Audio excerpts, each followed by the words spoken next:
El administrador de una empresa Confifam, Sociedad Limitada, pronunció estas palabras en la Junta General de Sociedades. Es obvio que las empresas emprendemos e invertimos para obtener una rentabilidad sobre el activo y gestionamos de la mejor manera posible la tesorería y la liquidez para afrontar los pagos a corto plazo. Muchas empresas han unido esfuerzos con otras empresas con el fin de aumentar la producción y atender el incremento de la demanda. El 35% de las empresas catalanas han comprado acciones de empresas extranjeras. Empresas del sector industrial han incorporado maquinaria para sustituir equipamientos antiguos que habían dejado de funcionar. En cambio, nosotros hemos conseguido nuevas fórmulas de trabajo que nos han permitido implementar inversiones innovadoras y modernas que han aumentado claramente la calidad de nuestros servicios. En el apartado 3.1 nos dicen, según los diferentes tipos de inversión que hay, explica qué se entiende por inversión de reposición, inversión estratégica, inversión financiera e inversión expansiva.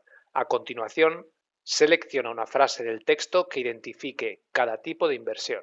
Pues nada, la típica pregunta de conceptos. En el apartado 3.2 nos dicen, esta empresa, aun con la situación económica provocada por la pandemia, obtuvo en el último ejercicio un beneficio neto de 76.000 euros y, al final del ejercicio económico, presentó una tabla con los datos contables siguientes. Tenemos aquí la tablita, donde en el apartado A nos dicen, con todos estos datos proporcionados en el apartado 3.2, elabora el balance de situación de esta empresa al final de su ejercicio económico. En el apartado B, una vez hecho el balance, razona si la afirmación la empresa tiene un exceso de liquidez más inmediata, no tiene existencia si presenta una elevada capacidad para pagar sus deudas a corto plazo con su activo más líquido, es cierta o falta mediante, o falta no, o falsa mediante el cálculo del ratio de tesorería o acid test.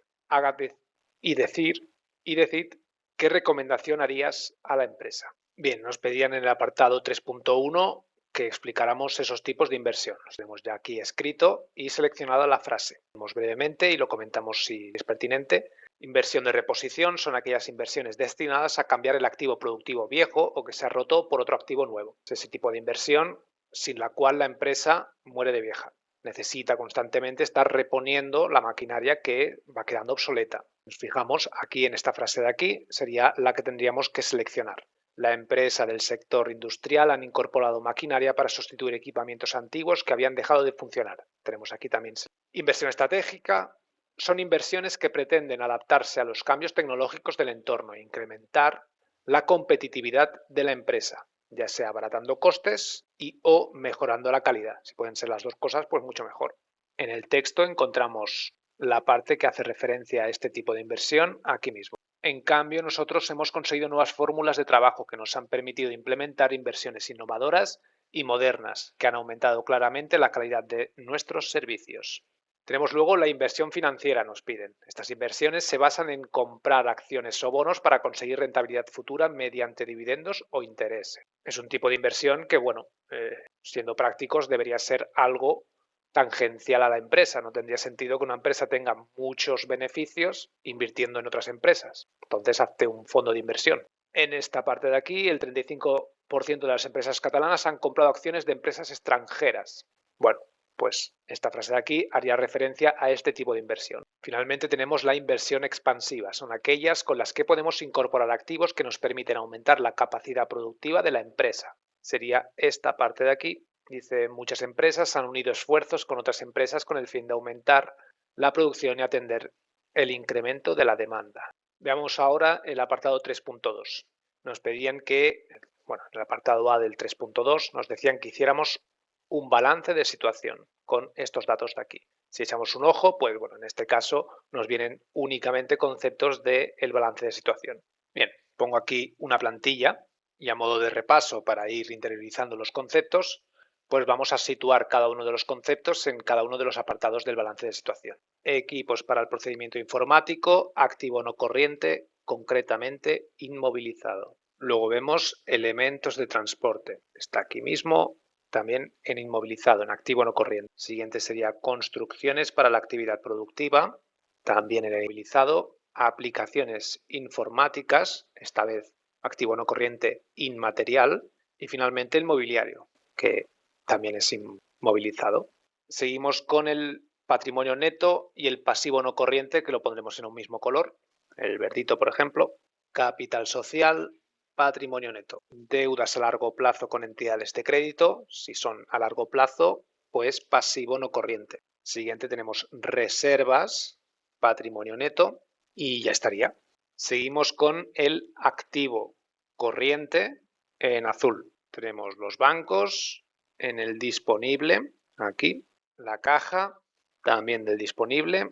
El siguiente sería clientes, tenemos aquí en el realizable. Y finalmente, organismos de la seguridad social deudoras.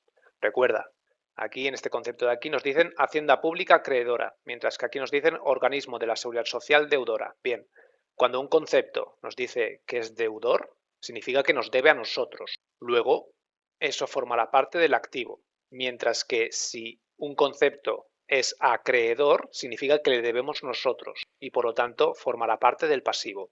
Y para acabar de situarlo todo, vamos a poner naranja, por ejemplo, el pasivo corriente. Tenemos Hacienda Pública acreedora, como hemos dicho, por conceptos fiscales, lo tenemos aquí. Proveedores, lo que le debemos nosotros a nuestros proveedores. Acreedor por prestación de servicios, a alguien que nos ha prestado un servicio y le debemos la factura. Aquí lo tenemos. Y proveedor de inmovilizado a corto plazo. Fíjate, aquí algo inmovilizado, inmediatamente iríamos a pensar en el no corriente. No obstante, si nosotros compramos un mueble y este lo tenemos que pagar en un plazo superior a un año, eso formará parte del activo no corriente, perdón, del pasivo no corriente, tendremos que pagar eso, tendremos la obligación de pagar eso en un plazo superior a un año, pero obviamente el tiempo pasa y ese plazo pues llegará a un punto en el que será inferior a un año. Y cuando eso suceda, aun siendo inmovilizado, pasará a formar parte del pasivo corriente. Luego lo tenemos aquí, proveedor de inmovilizado a corto plazo. Muy bien. Una vez que hemos situado, obviamente, esta tabla de aquí, la he puesto yo para ayudaros a referenciar, a situar cada uno de los conceptos. Una vez hecho esto, pues lo que vamos a hacer es hacer nuestro balance de situación. Obviamente, pues manteniendo esta estructura, solo que obviando todos aquellos conceptos que no hemos subrayado.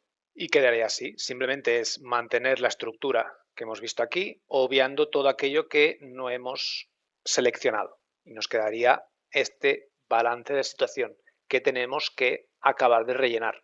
Fíjate aquí una cosa importante, y es que a pesar de que ningún concepto nos decía resultado del ejercicio, es conveniente ponerlo para hacer el balance de situación. Y ahora veremos por qué. Junto a cada concepto he puesto los importes que nos venían referenciados. Así que ahora lo que toca es calcular, por una parte, el inmovilizado, que serán 100.000 más 10.000 más 30.000 más 5.000, 145.000. Aquí solamente tenemos un concepto, 15.000. Realizable tenemos 40 y 12, pues 52.000. Disponible 48 más 2, 50.000. Patrimonio neto 55.000 más lo que sea del realizable. Pasivo no corriente teníamos estas deudas 65.000. Y pasivo corriente, pues 35 más 15, 50 más 16, 66.000. Sumando el realizable con el disponible, 52 más 50, 102.000. Y sumando el inmovilizado más el inmaterial, 145 más 15, 160.000. Ok, finalmente, activo total, pues será la suma del activo no corriente más el activo corriente. Eso nos da un total de 262.000. Y por otro lado, el pasivo corriente, tenemos 55 más 65 más 66, 186, más el resultado del ejercicio.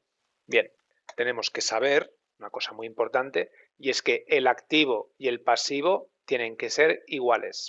Por lo tanto, habiendo sumado todo el pasivo que tenemos, nos da 186.000, el resultado del ejercicio tendrá que ser la diferencia entre el activo total y el pasivo total. Lo que falte al pasivo total para llegar a ser igual al activo total será nuestro resultado del ejercicio, que será el apartado que aquí hemos dejado en blanco y tendremos que sumarle al patrimonio neto. Luego, 262.000 menos 86.000 da un total de 76.000, que lo pondremos ahí. Y con ello pues habríamos acabado nuestro balance de situación. Y bien, en el apartado B nos decían que razonáramos esta afirmación. La empresa tiene un exceso de liquidez más inmediata, no tiene existencias y presenta una elevada capacidad para pagar sus deudas a corto plazo con su activo más líquido. Nos decían que razonáramos esta afirmación haciendo el cálculo de ratio de tesorería o acid test. Ok, luego tenemos que recordar bien qué era esto del ratio de tesorería.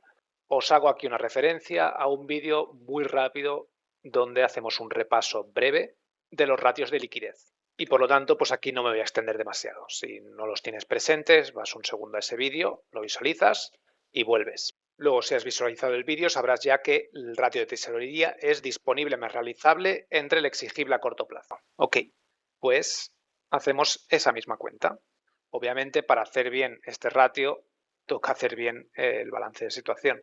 No obstante, no os preocupéis en exceso, es importante que lo hagáis bien, pero si os equivocarais al hacer el balance de situación y por ende os equivocáis también en el ratio de tesorería, en este caso, pongamos por ejemplo que este concepto de aquí lo habéis puesto en el pasivo corriente, luego obviamente el ratio de tesorería os saldrá mal.